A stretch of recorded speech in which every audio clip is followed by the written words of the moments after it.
What's happening, guys? I'm Dan. Welcome back to the channel. Today we're diving into more Michigan craft beer coming from Marquette, Michigan. It's BlackRocks Brewery. One of my favorite breweries ever of all time. So cool. Love it up there in Marquette.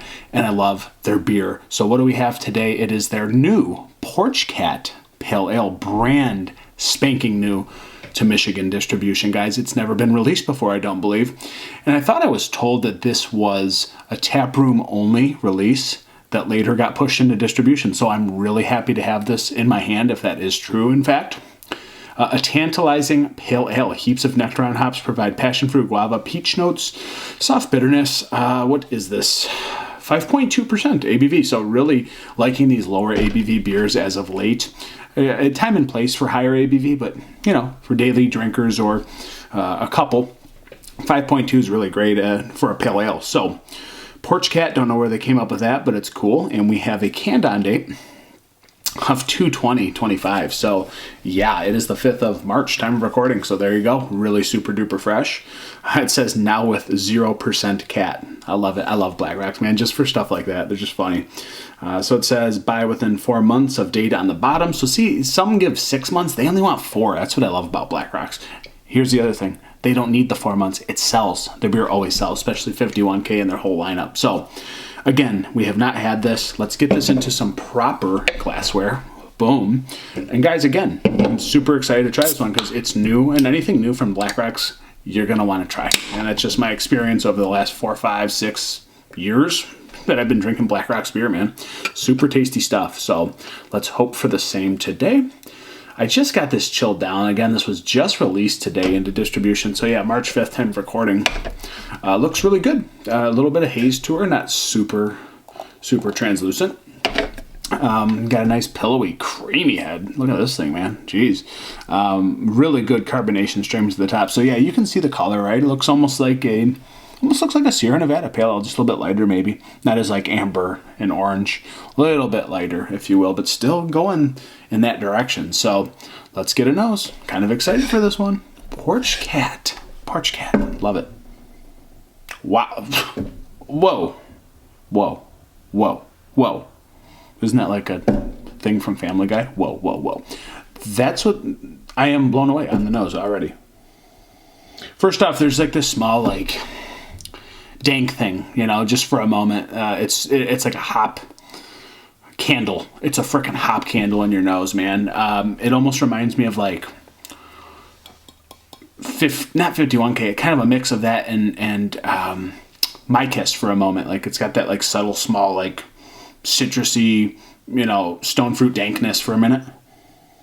But it is. There's this weird like guava tartness too. It smells kind of almost sourish, if you will. Almost sourish. Can't even talk. It smells super piney still though, right? So that's like what's colliding with this like tart thing. It does hit you with like stone fruit. There is like peach, some apricot and guava, maybe some lemon. Definitely some grapefruit, and it's such a specific smell. Orange candy, you know, hop bittering on the back end. Just again, this small, just hop candle pine cone thing that collides with these fruits really nicely. It smells crazy, like it's almost like fruity extract for a second, but it's still kind of hoppy. It smells insane. What is that? I'm so taken back by how this smells already. Just for being 5.2, ridiculous nose for 5.2%. Fruit, passion, maybe it's passion fruit. That's what it is, guys. I even read it too. The guava thing, totally get it. Peach, get it. It's the passion fruit, like tingling, fruity passion fruit colliding with all those other fruits and then pine. It's so strong. Porch let's go for this. BlackRocks. Cheers to that, man. Let's go. Okay. Yeah. And then the pineness. It's such a BlackRocks beer. Like I can tell by like whether it's the yeast strain or like the hoppy bittering on the back end that just has this wonderful mouthfeel throughout. This is lighter though, because 5.2, that's where it's finally showing itself. It's certainly not in the flavor. It's certainly not in the aroma because those are so good and strong and bold. but the middle is kind of light, right? It takes you back a little bit, but there's this luscious guava passion fruit bomb that hits your nose and your mouth, really. And then nice bittering. Again, some resinous pine and grassiness on the back end. The dank thing, not so much. Maybe it's like a dank passion fruit just for a moment. But I think it's just colliding with like grass and pine, kind of throwing me through the loop there. That is so good, though. I mean, it's really freaking good, man. Like, I don't know if I'm just like a BlackRocks rider. I don't know. But their beer is just incredibly well done all the time. And it's the water. I talk about the water quality. Lake Superior. I don't even know where they're getting their water. I hope it's up there. It's just fantastic. It's stellar. It's crushable. And it's so flavorful at 5.2%. You're never going to get flavor like this. For a pale ale at 5.2%, it's impossible because only BlackRocks can get this done, guys. It is so luscious and flavorful, but still dry and still enough bite to this to let you know it's a pale ale at the end of the day. Really, really tasty, and I'm being as unbiased as possible. Super good recipe that I don't think I've tasted something like this, right, before. The guava's not too tart. The passion fruit's there. It's very strong, but it gives way a little bit to the maltiness. There's this, subtle citrusy honey maltiness, underlying peach that does ultimately give way to guava tartness and passion fruit tartness. But again, the right amount of bitterness, the right amount of pine resin, the right amount of grass just coupled into these fruits to make this a beautifully well made drinker at 5.2%. I could smash these all day long, guys. They are very, very tasty, super flavorful, rich, and still refreshing at 5.2. I love this beer. This on tap is probably next level. It's fruity, almost like a notch too much for a moment, and then it reels you back. It dials back into that pale ale body, back into that softness, back into the subtle maltiness.